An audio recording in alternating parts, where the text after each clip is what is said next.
Minut 90, Aitor treu el córner i després d'un primer intent de Narcís, Sergi Díaz torna a rematar de cap i envia la pilota al fons de la xarxa.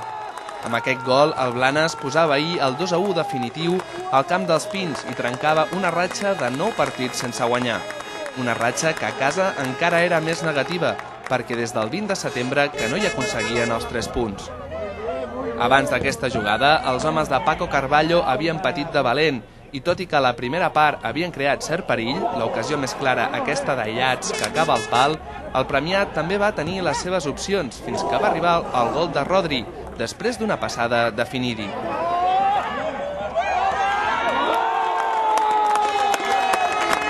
Amb el 0-1 al marcador i després d'alguns moments de tensió entre dos equips que lluiten per la permanència, es va arribar a un segon temps on el Premià va obtenir el premi a la seva insistència.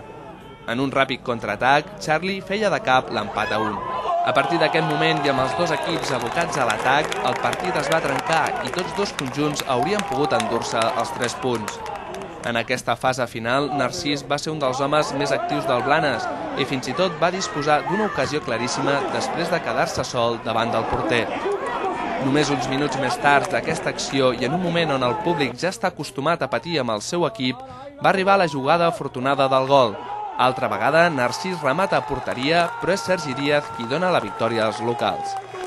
Hoy era cara o cruz, eran ellos o nosotros, era romper con muchas cosas, ¿no? La tendencia de que todo salía mal, todo era en negativo, y bueno, ya había que romperlo de una manera, ¿no? Si no podíamos con talento, con fútbol, pues había que hacerlo con corazón, y bueno, y al final, pues como todos los partidos, un detalle, un pequeño desliz, pues es lo que soluciona esto. Bé, jo crec que l'últim minutatge del partit estava obert, el partit estava trencat, completament trencat. Hi havia moltes pèrdues per part d'uns, per part d'altres, no hi havia mig camp i bé, el partit es podia decantar cap a un costat o cap a un altre. Una errada, penso, insòlita nostra amb una estratègia, ens hem fet el gol i s'ha decantat per part seva.